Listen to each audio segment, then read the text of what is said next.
Were there any specific moments that you can recall that exemplified the difficulty of communicating in a group? The difficulty of communicating in a group.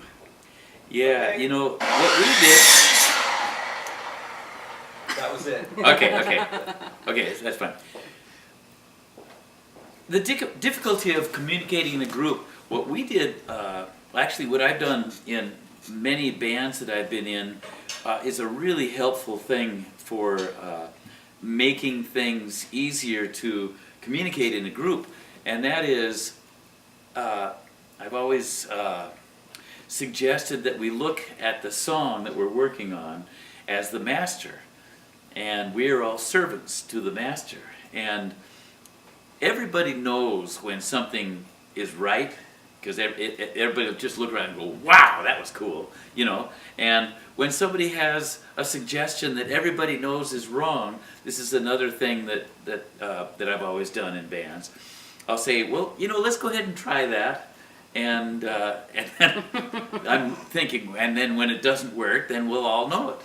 And sometimes it does work. So it's really smart to try ideas, even when they're coming from the most unlikely source, and even when they seem like the most unlikely probability.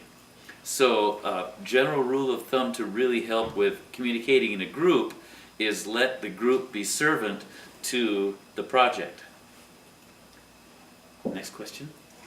Did intimate relationships, such as the sisters or romantic relationships, affect the communication as a whole? Okay, now would you ask that again? Only remember that the microphone and the camera is what we're speaking to. Okay. So you got to project. Did intimate relationships, such as the sisters or romantic relationships, affect the communication as a whole? Intimate relationships, did they affect the relationship between the group? Boy, they sure did. And I highly recommend having intimate relationships with all your band members. Well, maybe not. But, you know, we are such wacky creatures, we humans. And, man, if two people are going to get together, they're going to get together. And if you apply your logic and intellect and say, I better not do that, and then you are able to not do that, good for you. But between me and Nance, there was no way I was not going to get together with Nance. I was in love with her.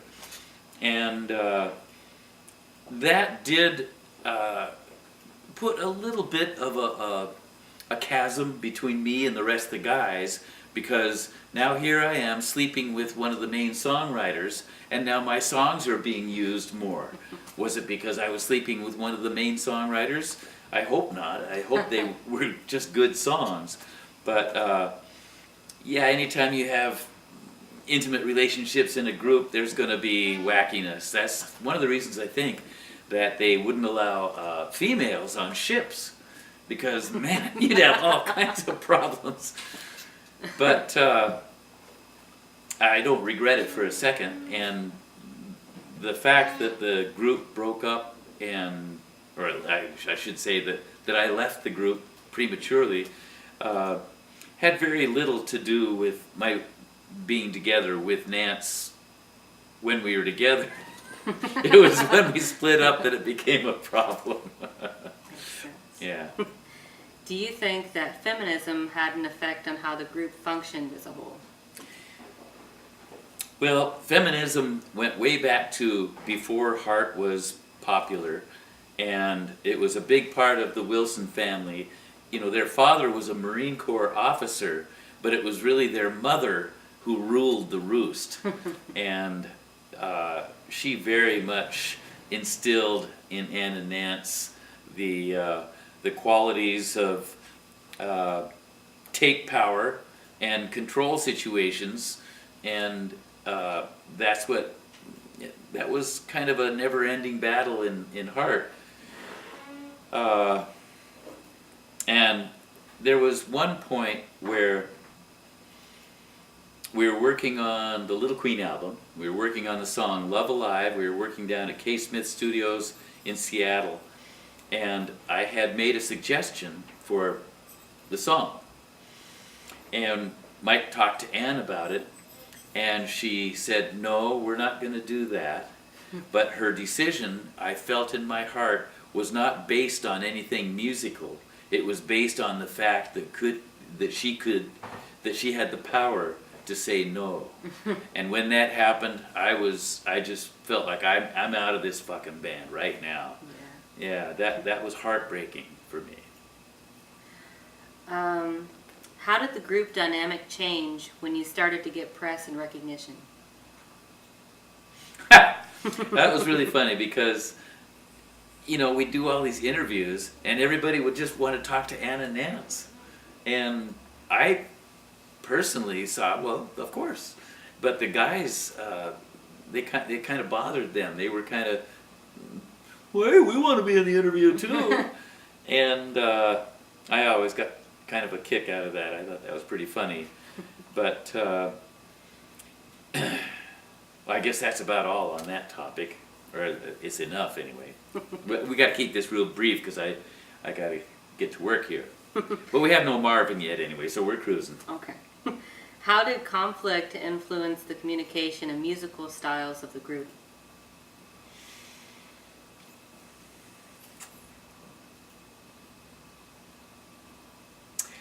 So the question is, how did conflict affect the musical styles and the relationship in the group? Well, human history proves to us that conflict is a really valuable, necessary thing to growth. You gotta kill all these weak people so the strong will survive. So keep killing the weak people. Let's encourage the strong, and we will get stronger and stronger. That's just evolution. But at some point, I believe we get to a point where we realize, well, we've learned all there is to learn from that warrior kind of mentality. Now it's time to become civilized and take war and turn it into the Olympics or some kind of games or something, and let's move beyond that and take all of the assets and resources that have been amassed toward war and put that into making a utopia on Earth and outlaw war and put something else in its stead, like I don't know what, there could be war games. But when we can be wise enough to put conflict behind us and work together to create something really beautiful, then it's just the future can look so bright. But that would require humanity en masse to become kind of enlightened, and that's not going to happen anytime soon. But the really great thing about the internet is that we all can learn really quickly. And what I'm learning over time is that learning is what we all just crave. And that's why we keep looking at our phones so often. We want to stay in touch with so-and-so, and we want to learn this and learn that. And even if it is just gossip, it is learning, And so to me, what happened in Heart, the conflict was the result of power struggle. And I think power struggle is just really, of course it has to happen to determine the pecking order and the way a group is going to operate. But if it can happen in the context of we want to keep the organism, the group, healthy, then that conflict will be a healthy, regenerative conflict that aids the organism. But if you have to start cutting pieces of the organism out, then I don't think that's the right kind of conflict, nor is it healthy. And I think that once I was voted out of the band, that the band lost its heart. How was the communication with audiences? Was that an important aspect of live shows? So many groups and individuals, entertainers, when they perform, sure, they they talk to the audience and they're performing to the audience. But earlier this year, we were Hart was inducted in the Rock and Roll Hall of Fame, and at that induction ceremony, Quincy Jones stressed the importance of interacting with your audience. And it's so important to communicate with the audience, because it's just so much more fun when it's going back and forth. Then it's really fun. When it's just so cold and sterile that you say, this song is called Quack, Quack, Quack, and then you play a song. Now this song is called Quack, Quack, Quack. You know, it's just a little impersonal. It's not real warm and engaging. And when you and I do shows, you know how much fun we have with the audience. We'll talk to them individually and find out who the guitarists are. And sing 'em Old MacDonald. yeah, and so I remember nights. This was in the era of about 15,000 seat venues, when we were playing to 15,000 seats a night, and I'd look at everybody all the time and be getting them to smile, and I'd invariably find somebody who wasn't. They just didn't look like they were having any fun at all. So I would just work on that person, keep looking back at them, keep smiling at them, performing for them. And finally they would break and they would smile and I would go, yes. Nice. How did band name changes come to be? As soon as Ann joined the group, Steve Foss and I put an ad in the paper, which Ann answered, and we started a band together. To name that band, we had a hat with each one of us put a song name in the hat, and so for our first group with Ann, the name Hocus Pocus, which Steve Fossen had put in there, was chosen. And so that's how that name was chosen. Now, we were with Hocus Pocus for like 9 months before Ann fell in love with my brother Mike and moved up to Vancouver. And Steve Fossen and I moved up shortly afterward. We all became landed immigrants and were living with my brother Mike. And I remember very clearly one night, we had several permutations of Hart before, and we were talking about what to name our band. And I was, we were going under the assumption that it was going to be Hart. We were going under the assumption that it was going to be Hart, and Ann, it was my brother standing here, Ann and me, and Ann said something about changing the name, and I said, the name of the band is Hart. And that was the end of the conversation. I'm glad I did that, because there's not a better band name, unless it would be something like Zungo, because Hart is what is most relevant in each song. Hart is the most